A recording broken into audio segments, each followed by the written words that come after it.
live direct from the A&R studios. It's the Empire of Nerd podcast.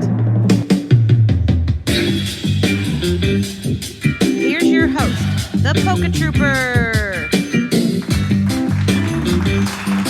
Thank you again, lovely assistant, for that wonderful intro. Yes, that is right. I am the PokéTrooper, and this is the Empire of Nerd podcast. With me always is my awesome co-host, Dr. Snake. What's up? What's What's going on, Dr. Snake? What's new? Chillin', bro. Dude, so my brother picked up the new Paper Mario Origami King. Oh, fuck. I forgot that came out. It is legit. Even though I know that IGN gave it a 7, but it was fun. Like, there was some part that he got stuck at, so I kind of helped him out. Super dope, dude. Like, so, like, the way how you, like, there's a part where you kind of have to patch up, like, the little floors, and you throw confetti. That's fucking and then cool. it kind of like sucks into the thing, and then it molds, and then you get some coins. That's cool. But dude, and even like the battles when you fight like the Goombas, it's actually different. I like it. It's That's super cool. dope. So I was doing that and a couple of things though, but that was my main squeeze. Nice. Was that We're paper? going to have to do a review for that one too, son. Yeah. I actually totally forgot that game dude, came come out. on, man. I mean, then again, that game was like super under the radar. It was Super It under the was. radar. I think when it's just Paper Mario, it's always been under the radar. Yeah, because I for mean, some remember odd reason. they just like randomly dropped they dropped the trailer like one morning. And that was it. Dude, and that trailer was amazing. It was cool. It was great. So, real quick, what's like the battle like? 'Cause I mean, I remember the original battling in the first Paper Mario. And it was a traditional RPG, turn based. Like you take your turn, but then you also have those instances where you had to like press the A button right when the circle was lined up to get like the super hits. So when I was playing with him, I think it was still like in the beginning, and it's called something Battle Arena. Yeah. So what it is that you're in the platform, you're right in the middle, and then you're pretty much like in a circle platform, and then you have the Goombas lined up. So you have either one or two tries to line up the Goombas either in front of you or next to you, whatever. And then you have two battle attacks, which is the stomp or the hammer.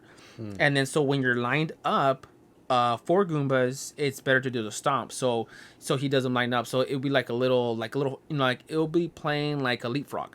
So you hit A, and then you bounce another one A, and then hit the bounce another A, and then you hit all of them. Oh no. And then when there's 2 and 2, then you use the hammer because obviously it's more of the radius. Right. And then you hit the hammer, and then they all get knocked out. I'm pretty sure now. Imagine that, because there's actually so it almost looks like a combination lock puzzle where you kind of have to meet them up. So now imagine like when you're like more deep into the game, how much that is going to be so much detailed, and you're going to be like, I wasted it was showing me the tutorial how to do it. It was about 5 minutes maybe. So now imagine when you're in like a bigger battle, it's going to be about like 15 minutes, 10 minutes. So that's pretty cool. So I did like the mechanics on like the way how they showed you how to battle and different ways to do it than the just like traditional side scroller and shit. That's pretty cool. Yeah, like I said, I totally forgot about that. Come on, baby. I think I might have to pick that up this weekend. Please.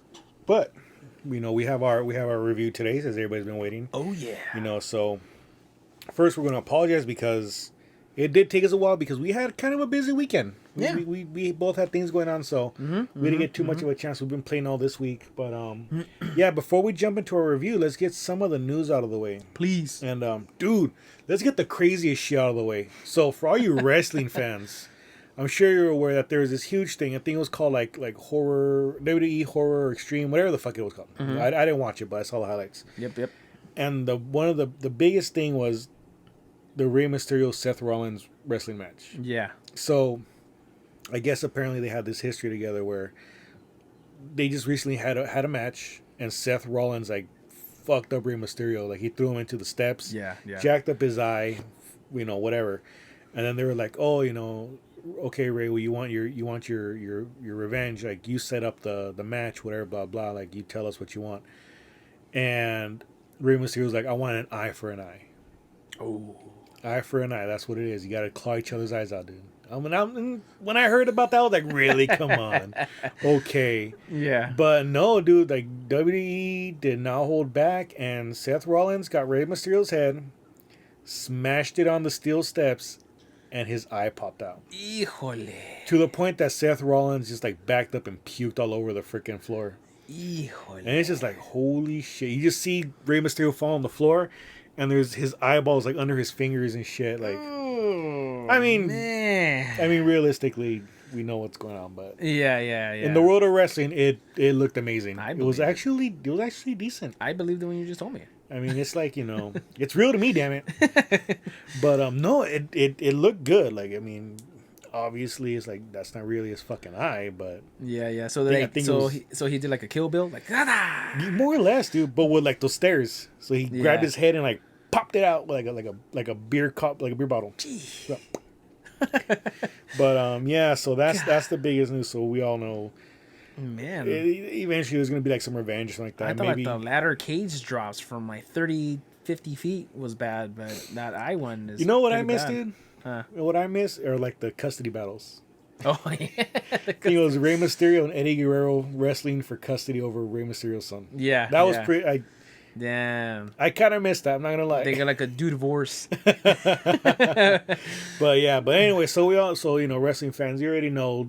Rey Mysterio's going to come back. He's going to want to... the beef's not stopping here. He's probably going to come back with an eye patch or like a bionic eye or something like that. Dude, it's all a snake style. Fucking, he's going to shoot lasers out of that shit, dude. That's going to be fucking badass. But anyways, moving on. Since it was like a horror-themed wrestling match, let's go to some horror news. We're all looking forward to Halloween. Dude, Friday the 13th, definitive box set.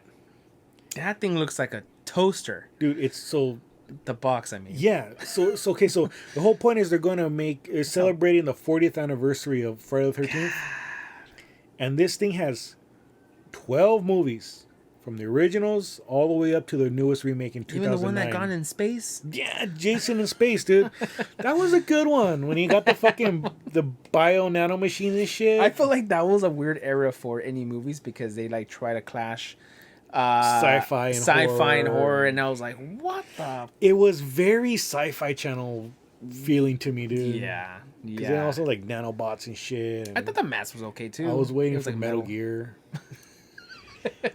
But yeah, so that movie's gonna be in there too. But yeah, so it's celebrating the 40th anniversary. It's gonna be releasing Friday, October 13th. So this year. So wow. But, that's a great release date. Yeah, you can't even make this shit up. You can't plan it perfectly. October, and it's a Friday the 13th. Perfect. Yeah. Honestly, I'm more of a Freddy Krueger fan. How about you? I'm more. I think that's my. Horror character. I like the more of like the reality based one. So like early Halloween and Texas Chainsaw Massacre. Okay. They weren't necessarily like Freddy and even now Jason is more like supernatural. Yeah. Because you kill them and they come back and this and that blah blah. And it's more like, especially with like Leatherface, like there was no real way for them to stop him. He hasn't been stopped. Yeah. And then Michael Myers kind of like, it's getting to the point of where it's like this fool's a fucking ghost or something. But it's still believable. Like they stabbed him in the eye and he still got up and shit. But I think I like it more just because it's a little more believable, a little more, like I say, like reality based horror. I would think Freddy will be kind of too because of the fact that he's affecting your dreams, and then he becomes reality, and it's a fear. Yeah, but I mean he's killing them in their dreams. Oh, I mean, I don't know when was the last time you walked into a room and seen a fucking person climbing up the wall. Hey man, that first one with like Johnny Depp when he gets sunk into the bed and all the blood comes out fucking in the middle. That horrified me. Like, well, I'm not saying it's not scary. I'm just saying it doesn't feel real. That felt real to me. Well, I will say the remake felt real because that fool really did look like a fucking burn victim. Yeah, and that was just gross. It wasn't even scary. Yeah. It was like fuck. But anyways, yeah, dude. But this box set, I actually saw it online, and it's I think for $169.99 on Amazon, and yeah, dude, that thing looks just a straight up like huge. It's huge. The only box set that I like that I have actually that is packaged about seasons in cartoons is the Turtles cartoon. Oh, yeah. And it comes in a bus. Yeah. And then so you remove the bus, the cap from the top, and then you have all the slits for each season. That's like the best box set I think I have. Oh, and same thing. Turtles, the movie ones from the 90s, it comes in a pizza box. That's badass. And then each movie is a slice of pie. So I think like the first one's like pepperoni, think the second one's like a supreme pizza, and a third one it's like probably like anchovies or some shit. Yeah, 'cause that's the shittiest movie. That is. Hey, yeah. Me, dude. My favorite one is probably gonna be my Married with Children box set. What? You can't not love Al Bundy. Tell me it comes with that shirt. I wanted the No Ma'am shirt. Maybe for Christmas. Okay. One of our fans will give me a No Ma'am shirt. Please. That would be great. But anyways, if you want to snap up this box set, you gotta hurry quick because it's gonna sound like a lot when I say the number, but in reality, when you think about it, it's 13,000 units. 13,000. Okay, 13,000. You gotta think that's 13,000 for the entire world. Yeah. And even then, we know like maybe certain parts of the world are like whatever, fucking Friday the 13th, whatever. Yeah. Even if you cut the world's population in half, that's like 3 billion billion people. Yeah, dude. But horror films go a long way. Oh yeah, dude. Major big fans go fucking horror all the way. Oh yeah. So October, Friday the 13th, 40th anniversary of Friday the 13th, 13,000 units, $169. Whew. Get on it. 12 movies. I mean, I think they're all Blu-ray too. I think so. I would hope so. I hope so, dude. Yeah. So, I mean, if it's like fucking VHS, I'm out. Yeah, nah, fucking Laserdisc. Hey, Laserdisc still looks good, dude. That's almost like 720p. I still haven't even seen a Laserdisc player. Really, dude, that shit's massive. It's just straight up like a size of the record, right? It's about the size of my fucking soundbar. Gee. Yeah, and it's just imagine a really big ass CD player. Híjole. It's cool though. The annoying thing is it was like one movie had to have like 6 sides to a disc, so it was kind of like listening to maybe a Led Zeppelin album. Yeah, I'm okay. But yeah, I mean, there's a reason why we don't see them around anymore. That's it. They're done. That's it. Anyways, moving on. So, last bit of news before we get into our review. Mm-hmm. Donald Glover is actually rumored to come back as Lando Calrissian. Give it to me. Give it to me, baby. So, you know, he obviously had a lot of fun playing the character of Lando for the Solo movie. Yeah. And people liked him. People thought he did a good job, especially because he did actually spend time with Billy Dee Williams developing like the younger version of Lando, like down to the way he even like pronounces certain words and like the way he speaks. So I think people enjoyed him as Lando in the movie. Mm-hmm. So I guess they have this new project coming. They haven't really said if it's going to be like a Lando show or if it's going to be like maybe like Clone Wars or something. You know, they haven't really said anything about it, but there's this rumor going around that they've been talking with Donald Glover to return as Lando for a Disney Plus show. That's dope, dude. I mean, like, that guy is multitasked talented. Oh, like, yeah. he does, you know, I think he even stopped making music for a little bit just to do, I feel like, wasn't there a rumor like he was making like a Spider-Man animated series or something about Spider-Man, Star Wars, and some other stuff that he just had under his belt that he was just wanting to execute it soon or just any time when he had time. So I think he even stopped making music or in between and then started making all these like just like little small projects. I kind of vaguely remember the Spider-Man thing. Yeah.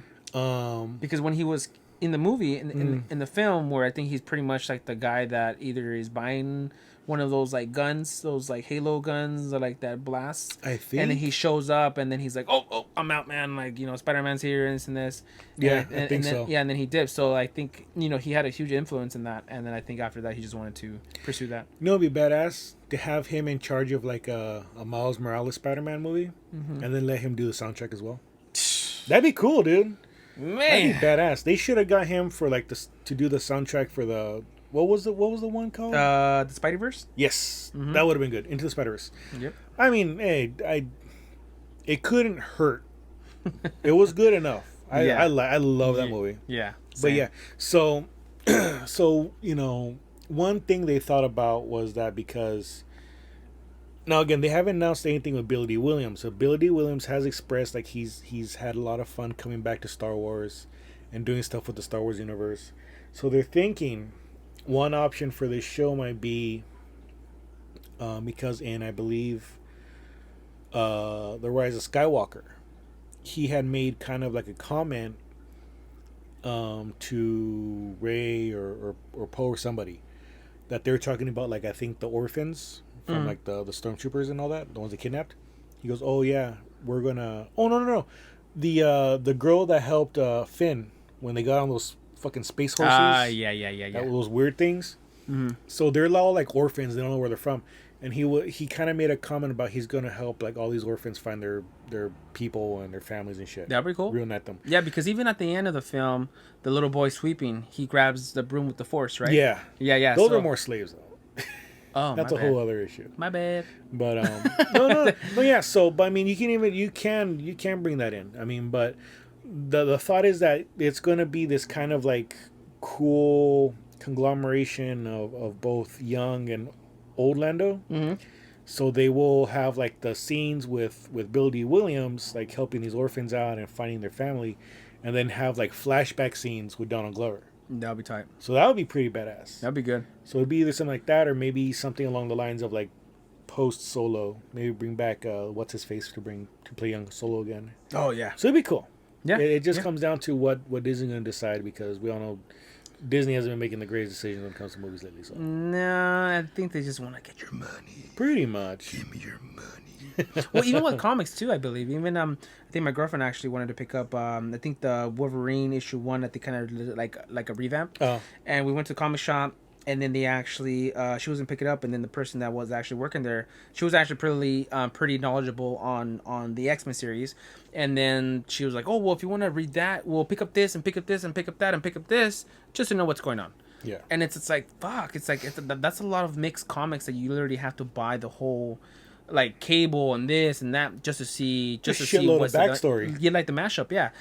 Which is cool. I mean, because I like different point of views and like a different perspectives, but come on, man, just give me just one good graphic novel and call it a day. Yeah, you know what, dude? I mean, that would have been cool back in the day, back when comics were like really, really doing good. Maybe like let's say 90s, maybe early 2000s. Yeah, like Spawn and right. Evil Ernie. And yeah, shit like so right now with everything going on, comics have actually taken a real big hit. Mm-hmm. And I mean, to the point that I think the is it the printer Diamond? Diamond is the distribution that you pretty much, if you want to get a shop going, Diamond is where you usually get most of your shit, action figures, comics, and everything. So so pretty much. And then all the comics go through Diamond. It's not like hey, it's not like, hey, we have a other distributor we can go through. No, it's just like, no, you're going with Diamond. Yeah, you're going with Diamond. Big time. Don't worry about it. So with all this stuff going on, Diamond has pretty much like shut their doors for a while. Yeah, and so like nothing is getting sent out. There's shortages. Blah blah blah. Man. To the point that they're canceling comics, and good ones too. They're canceling series, and there's some series that they've been announcing, and they're like, you know what, we're just not going to bring them out. Like, it's not worth it to bring them out now. We might come back to them later, but that's a really odd cliffhanger too. It's crazy, dude. That's odd. It's especially if you're on a series where it's like, oh shit, like fucking Superman got shot with the Kryptonian with the kryptonite bullet. Yeah. And it leaves you off there on that issue, and then it's like, well, the next issue's not coming out for shit.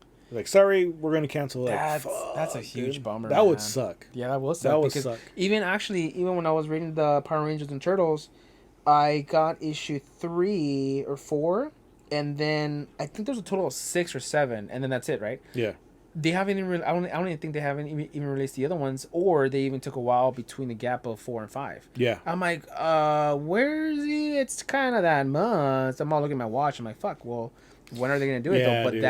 that's the problem, that all these delays or cancellations. That's really that's a bummer. So hopefully this whole situation clears up soon, and we can start getting comics back, dude. Because I mean they're doing digital, but people like collecting. People like seeing, like, you know, different covers, variant covers. So it's like, you know, you can continue reading them on your tablet. I'm sure people are doing that, but people want that physical copy. Oh yeah, you know, like how we talked about even physical copies. I mean, like, it just looks great. Yeah, it's nice. You know?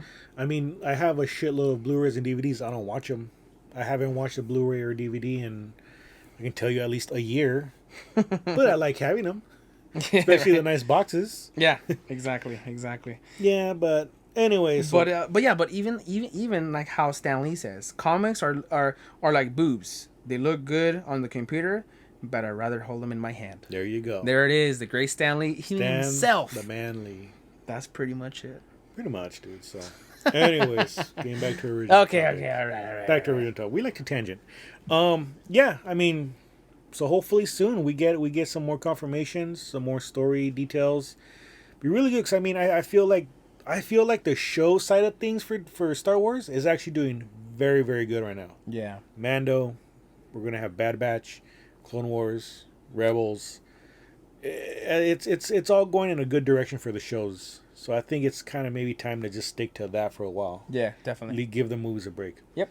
But anyways, with all that out of the way, it's time to get to the good part, the fun part of the show. Woo! That's gonna be our review of Ghost of Tsushima.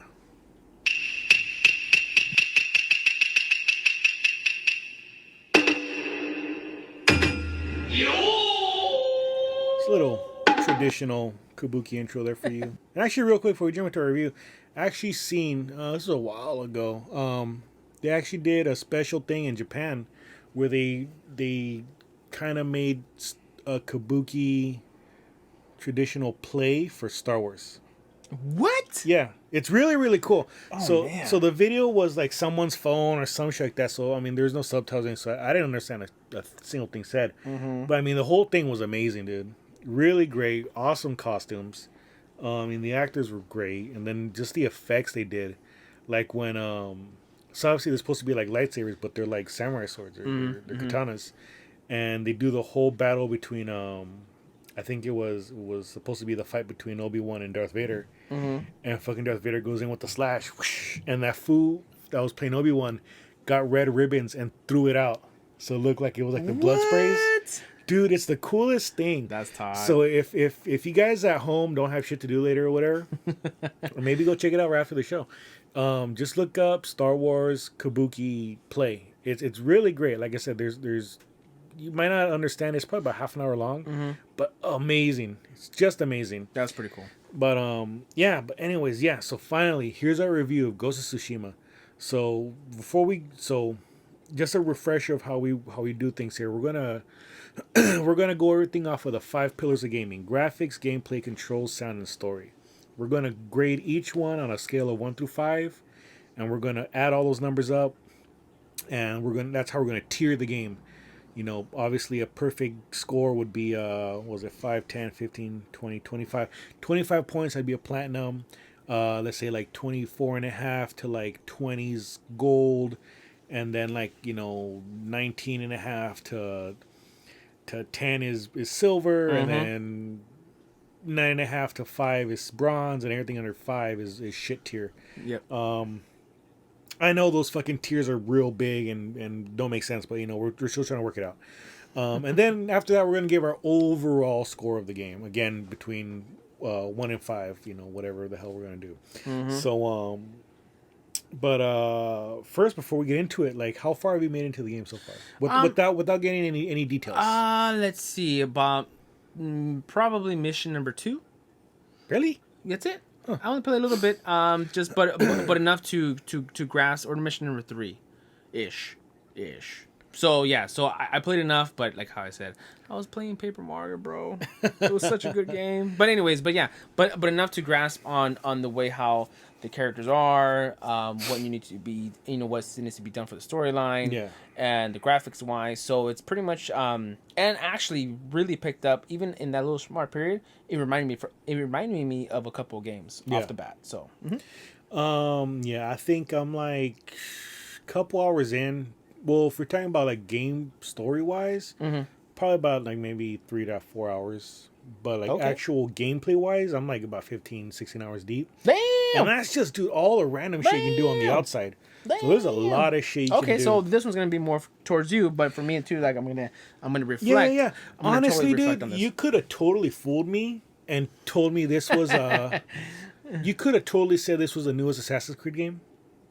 And I would have believed you. I would have been like, "Fuck, this is badass." But anyways, let's get into we'll get to all that later. But first off, first pillar, boom, graphics. Amazing. I think we can both agree that's definitely a 5. Amazing. It is just mind blowing. I mean, this is literally between this and Last of Us. These are the games that are pushing the PS4 to its limits before PS5 crashes in. The one before those two games, I still peaked. God of War was still one of them that was always pushing, pushing and pushing and pushing. But definitely one of the top ones, especially for a PlayStation exclusive. I feel like those games always go for what the engine in that 4K or whatever it is in that PlayStation gives you, because they know the grasp, they know the concept, they know everything for that system itself. Yeah, so definitely, dude. And so I mean, one of the coolest things that this game has, I was gonna try to play it originally in all Japanese, English subtitles, and there's this cool thing called Kurosawa mode. So obviously, a lot of the influence from this game came from the movies of Akira Kurosawa, old samurai flicks. He did some really good ones, Yojimbo and Harikari and what was the other one called? Seven Samurai, all that stuff, So he was a great guy. But, obviously he was doing movies in the 40s, 50s, 60s, all that. He wasn't until like maybe the 80s with Kagemusha he did the color movies. Yeah. So everything was in black and white. And so there's actually a mode called Kurosawa mode where the whole thing is black and white. It's got this grainy filter and the sound even kind of like sounds kind of tinny. Mm-hmm. And so I was like, oh, okay, cool. Let me try this out. Blah, blah, blah. It's really cool. You do get that feeling. But at one point, I'm riding horseback and there's a part where I get to like this forest area. And I was like, I couldn't see shit because the whole screen was white. Mm-hmm. I'm like, fuck, dude, I can't see shit. I'm looking for something. And I was like, well, let me turn it off real quick, and then I'll switch it back. As soon as I took off that Kurosawa mode and went back to the gameplay, it was like, oh my god, this looks amazing. It's a section of the map called the Golden Temple or something like that. Dude, it's just like golden leaves everywhere. Freaking amazing. It's just amazing. Graphics, impeccable. Yeah, there's a part too like where it's almost showing you like techniques on like how to like a combat fight and stuff like that, and it's almost like the original trailer where like there was like just like red leaves everywhere. That looked great too. I mean the grass, like the grass, and like the water, like it actually, you're in nature, you're actually in there gameplaying, horseback riding to all that stuff, and it's like, dude, like it looks really good. It looks really, really good. Yeah. So again, I think we both agree 5 for graphics. Yes, sir. Okay, gameplay. Now this one, like I said, you could have told me like, hey, this is the newest Assassin's Creed game. Yeah. Like, go ahead and play it. Blah. Yeah. What do you think? Honestly, gameplay wise, some of the things are a little repetitive. Mm-hmm. I think one of the things, it's really fun. Like, don't get me wrong, really fun. But some of the parts are repetitive. Like the standoff. The standoff's cool because it does make you feel like a badass. So yeah. So whenever you run into like a group of like the Mongols or whatever, you get the option to stand off against them, and he calls them out, whatever, blah blah, and you kind of do the old samurai showdown. Mm-hmm. And you just, all you have to do is really time it when your opponent goes to strike. It's just you hold triangle, and when he comes at you for the strike, you let it go and whoosh, slices through him, insta kill. Almost like a Western film. Yeah, and then eventually you can upgrade that. And you can start training them, and more guys will come after you, and you just keep whoosh, whoosh, whoosh, keep going through all of them. Mm-hmm. So I mean that gets a little repetitive after a while.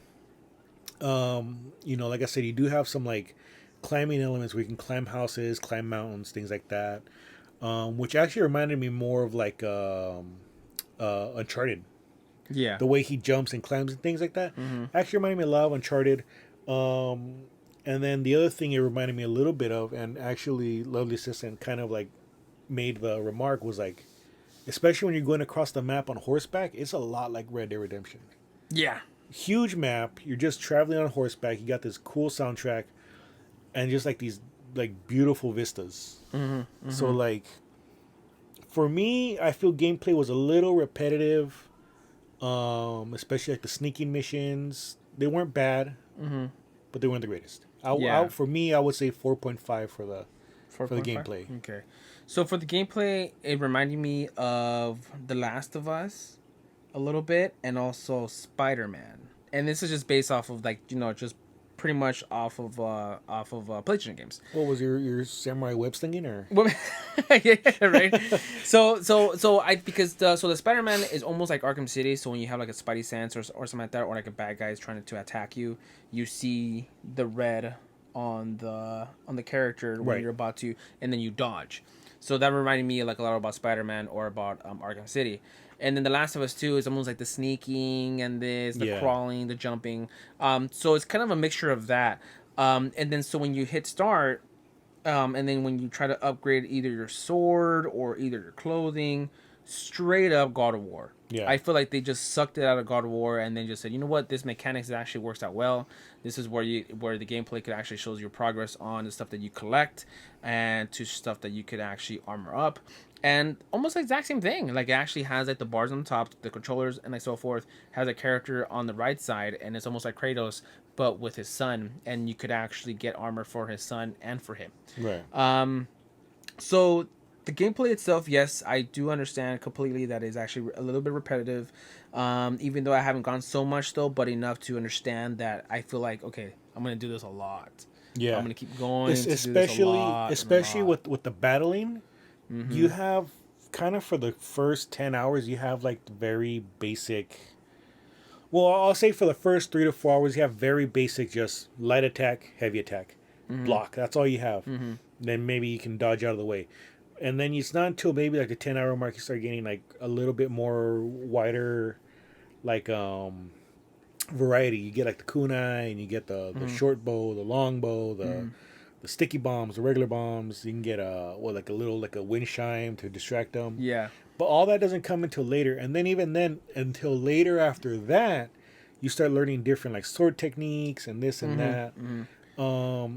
I will say though, if you're a fan of like skill trees and like expanding skills, this game has a shitload of them. Yeah. You have like 7 or 8 different skill trees, like attack, evade. You can do your different stances, your ghost skills, mythic skills, your tracking skills, everything. Mm-hmm. So it is cool for that. But like I say, you don't get really good stuff until you're like a little bit into the game already. Yeah, and then so there's one thing that I actually do wanted them to add that would be kind of cool. So do you remember playing Fight Night? And then when you're Fight Night, and then when you actually knock the boxer out, if you perfectly time it, if you throw a jab, it still hits him. Yeah. It goes like a push, you know? I got myself trying to... So when you're trying to do the fight, and then you eliminate the person, they like do the... I had so many times to come back and to slice them some more. I wish like a limb flies off or a head, and then they just completely just collapse. Yeah. I kind of wish they added that. It'd be a little bit better. Yeah. A little bit better, a little like gruesome, but come on, like I mean, it's a samurai game, so like I was just like, damn, like I kind of wish they added like a little bit more of a feature, like just a perfect timely as they're falling to catch them, and then you get like their hand or like their arm, and just a little bit more of a sliver, you know? Yeah. That's the only thing what I caught myself actually doing. So for the gameplay, I would give it, as of right now, I'll give it like a 4.2. 4.2. Okay, so a 4. Just say a 4. 4. So so a 4. Let's split the difference. We'll say 4.5. Okay. I'll go midway. You go full point. I go full point. So we'll split the difference. 4.5 on there. Okay, controls. This one is usually very touchy for games. I will say, actually, I am quite impressed. Yeah. There's been a couple times where I have gotten like lost doing things while trying to like rush into battle and all that.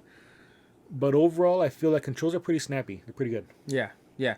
Controls are pretty good, especially when there's somebody, say, with the shield, you have to do a heavier hit. They kind of get dazed, or they kind of get like, just like confused, and then you go for like the lighter hit. So definitely you feel the punches, and you feel like the sword slashes, I guess you could say, towards any battle. I didn't feel clunky. I think when you said Assassin's Creed, I felt that one's more like has a stronger base. But with this one, is actually more like flowy. Like I guess sure, it's almost like Spider-Man. Like I said, there's certain times where you can feel like everything is just, especially like right when you're like in the middle of like fighting a big group, you feel like you can't get lost. Yeah. Because I mean, you gotta think. One thing I'm not too big on is the R2 button is like the action button. use it to investigate, to get on your horse, to talk to people, to do this and that. So I think for whatever reason, like it doesn't work for me as an action button. I think it for me was okay because I know, like, say for an action button for The Last of Us was either either circle or triangle. Yeah. And that one was okay because I'm like such a trigger hand, I guess, from like playing Call of Duty.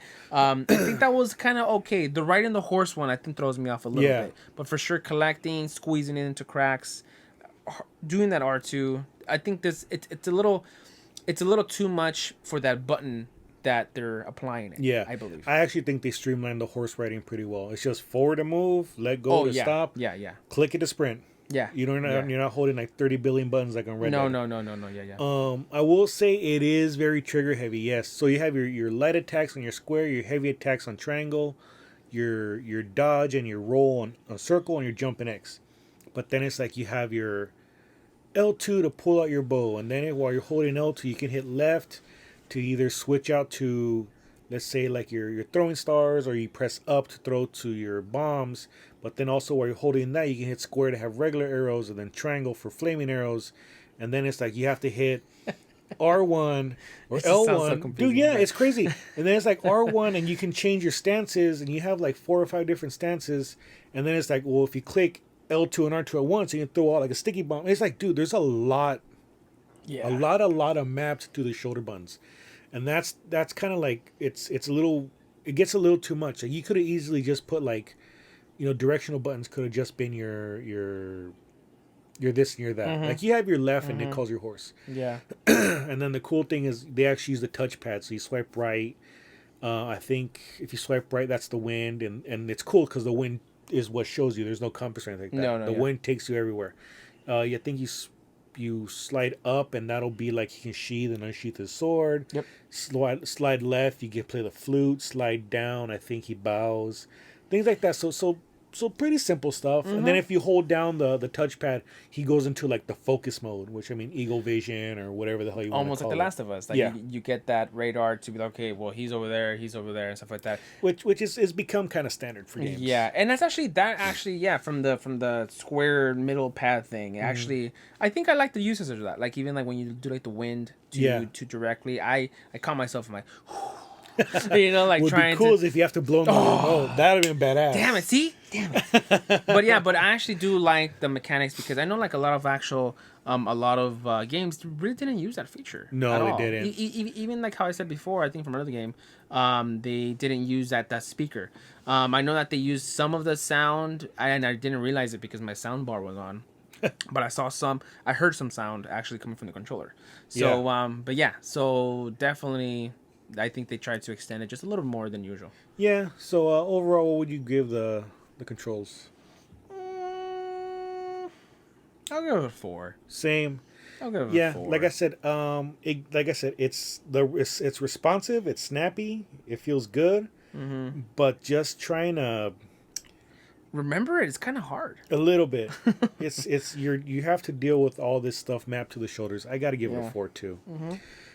Next, sound. 5. Yeah. 5. Definitely. I don't care what you say. It's a 5. Whether you played so I tried playing in both English and Japanese. I didn't check out the other languages. But dude, voice acting is spot on. Yeah. Voice acting is great when you're traveling out on the map. And it's a huge map. Yeah. It's a huge map. I think I've only uncovered like maybe a quarter of it at most. Híjole. And dude, at first I was kind of like, what the heck? Because so you have like these like the Mongolian logging things, and and you have to clear them out and destroy them and shit. And at first I was like, what the heck, dude? Like I kept hearing like these like, and I was like, oh shit, maybe they're mining, they're blowing shit up. Yeah. Because in the game they do have black powder. Yeah. That's how they make the bombs. So I was like, oh, maybe they're mining or something. No, I went over the hill and it's actually a thunderstorm. And dude, it's really good because like you see the flash. And depending on how far you are from the storm, it's pretty realistic. There's a delay to the sound, but I mean it sounds amazing. When he cleans the blood off his sword, he swings it. Whoosh, you hear the blood splatter. Again, hearing like people talk, the people walking around the background, all that stuff. The horse, it's amazing. Sound is amazing. Yeah, and there's actually this is a game that actually gives you about like 8 options of sound. Yeah. It's like headphones, soundbar, TV, sound system, whatever the case, even fucking baby speak. I don't know what. It was just like baby monitor. Yeah, baby monitor. It was giving you a lot of varieties to like, well, where is your sound coming from? And then I think that's the time when you're like, damn, should I get a soundbar? Yeah. Damn, should I get? And you know what? Sound? I think they're getting ready to make the jump to PS5 because I did see an option that says 3D sound. Wow. And if you remember, that was kind of one of the big things from their tech demo, 3D sound. Yeah. So I think it's kind of getting ready to that point where it's like, you know what, we're getting ready to jump to PS5. Yeah. Here's that option. 3D sound is almost like when you go to the movie theater and you pay that extra $3 or $2 and it's Dolby surround sound or XD on certain, and that's the ones that it's just more speakers, right? I mean, that just makes it more like rounder of an area. Yeah. Right? Is that so I guess it's just like it's kind of like, if you think about it, it's almost like a semicircle. Oh, think like the Hollywood Bowl. But then it's like not just like one big thing going out, it's kind of directional. So if you have like people on this side, you're going to hear it on this side. And the whole idea is that even if you're listening to on your shitty TV speakers, it's supposed to give you that. It's supposed to give you like the little effect of that. Yeah. Of the bowl. Yeah, so definitely sound. I think it's pretty simple. 5. A 5. And dude, the music is great too. A lot of traditional music. Mm-hmm. Even like the little tones in here, then when you collect stuff, when you're like dude. around like your areas, or when you kill somebody, it actually gives you straight up like that samurai feel. Yeah, I actually like. So there's an option, not an option, but like kind of like a collector's quest. You can they're called like Inari shrines, and you have to like find the foxes, the fox dens, and they'll take you to the shrine, and you pray at the shrine. And you do that enough times, and you start unlocking like charms for your or slots to put in charms. And obviously, the charms are different things, like extra damage to melee, or fire your arrow faster, this and that, blah blah. Yeah. So that I love that, dude, and like the music that plays while you're chasing this fox, it's great, dude. Yeah. So next up is story. Okay, so we're not going to give any spoilers. We're going to try to... Well, I know Dr. Snake can't because he's only been in there for like an hour or two. But, so general story. So what I can say so far is obviously it starts off with the invasion of the island of Tsushima. And, all the samurai go out and try to fight them off, but they're all wiped out except for the main character, Jin. Mm-hmm. And his uncle, Lord Shimura, I think that's his name. Yep. He gets out. He's taken captive by the Khan, and so now Jin has to try to rescue him. And this is just the first act. The first act is you trying to save the uncle. Yeah. So then from there you meet up with the girl Yuna. She helps you out. She says you have to help her out, get her brother, and they'll help you get into the castle. You go find Sensei Ishikawa. You find Lady Masako. I think that's her name. Dude, and you just find all these characters, and like I said, the first part, I don't know what's after this first part, but like as of Act 1, it's just a simple like revenge rescue mission. Yeah. So I mean, they think they do a good job breaking it up because it's kind of like, well, if you help us, we're gonna help you, and it's like we promise, and you have our support. I think the coolest guys were the Ronins. Okay. They're like these mercenaries that kind of travel around, and it's kind of like you help them out, find some food, and it's like, okay, we'll be there for you, and they're just like super like stereotypical like traveling swordsmen, dude. Really cool. Tight. So. Well, based off of just the intro and then of who he is and where he's coming from, and of being a samurai, I mean that even sounds like if a samurai movie I would see back in the day. Oh yeah, definitely. Like the storyline totally just fits. You have to stick with family tradition. You are a samurai, like as you're like a fucking birth baby. You already have like the samurai bun. Yeah. You know what I'm saying? So like that's your quest to protect the village and all the people. Oh yeah, and dude, there's like all this amazing backstory that goes on during. So like a lot of like the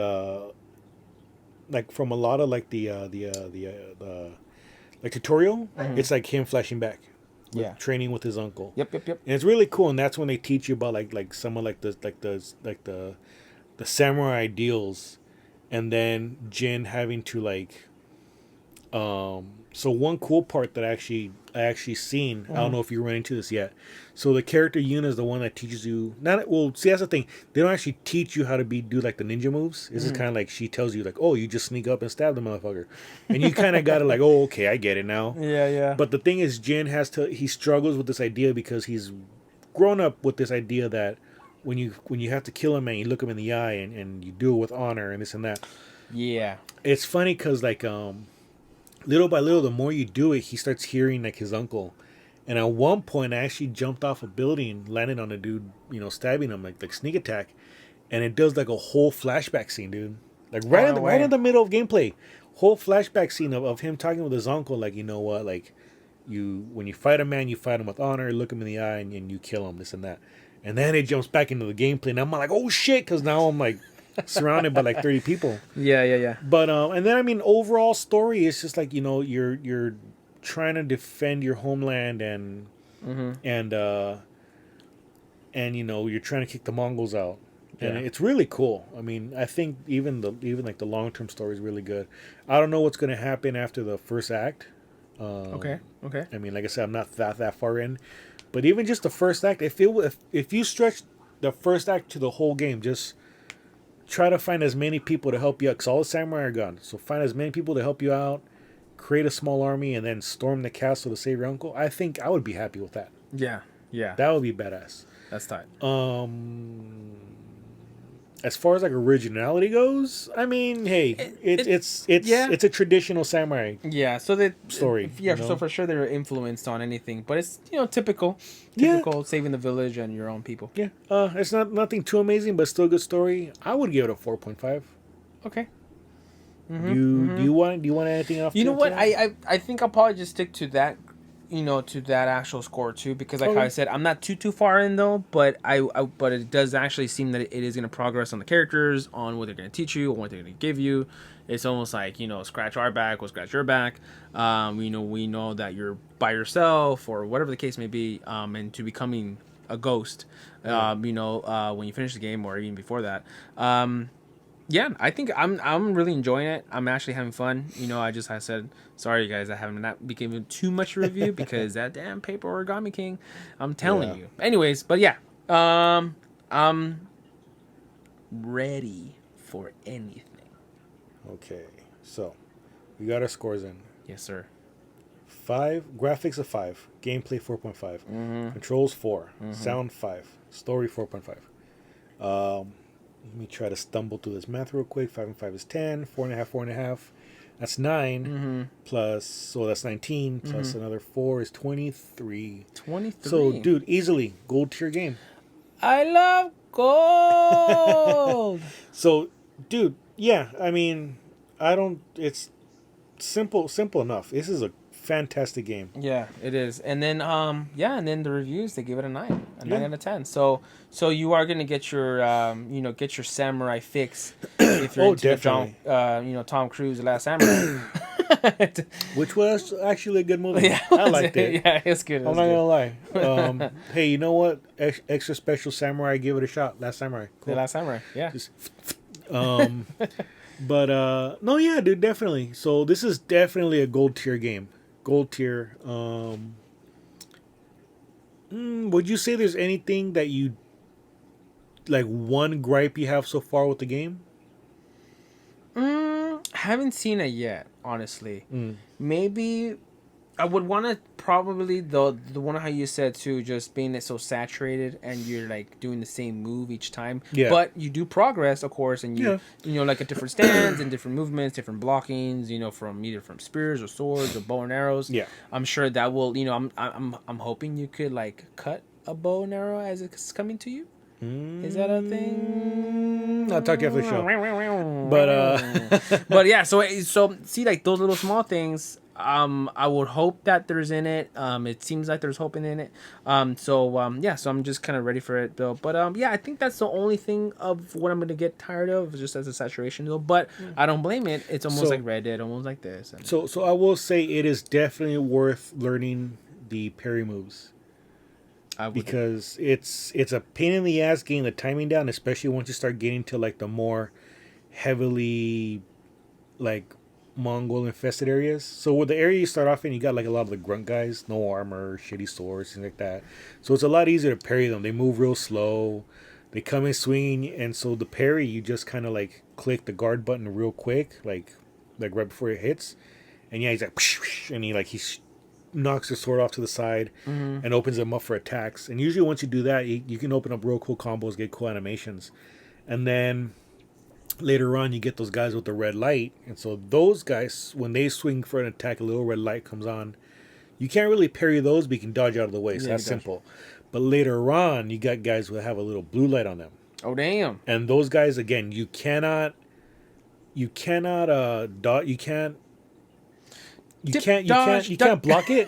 You can't block the attacks, and some of them you actually can't dodge them because they do like really long sweeping because they have like the poles. So what do you do? Like, you just like back up twice? You have to learn how to parry those. Oh. And those, I mean, once you start learning how to do that, and you're parrying like 2 or 3 guys at a time, you feel pretty badass. Okay, so for sure, focus on defense, and then offense kind of triple down. No, because you know what, the different trees do give you like really good options. Man, fuck. It's hard. No, it's hard, dude. Yeah, you have to kind of like prioritize what you feel like you're better at. Okay. So like, I mean, I put enough into the parries so that I can at least like defend myself. Okay. But then you have also other stuff where it's like, if you do a perfect parry move, you'll get like it's called like a terrifying parry, and you actually scare the other fighters. Like, they're like, oh shit, this guy's badass. Oh damn. So I mean, you have things like that. You have things that like, so instead of like health packs and things, you have something called resolve. So when your health goes down, you hit the down button, and like he's like, ugh, and like he pumps himself up. And there's things where like when you do a perfect parry or perfect dodge or something like that, you actually earn resolve back, which you earn back with kills, especially like flashier kills and all that. So, and you know, if you're doing parry after parry and kills and all that, you earn them back fairly quick. And then you can eventually get stuff for like the charms, so you can get like health back for kills or you know, like I said, extra damage to melee and this and that, blah blah blah. Yeah. So, I mean, definitely a game worth getting. Overall score. Between 1 and 5, how many katanas do you give this thing? How many? Well, I'll give it a 4. Yeah, I'll give it a 4. I can agree with that. So 4 out of 5 katanas, baby. Yeah, man.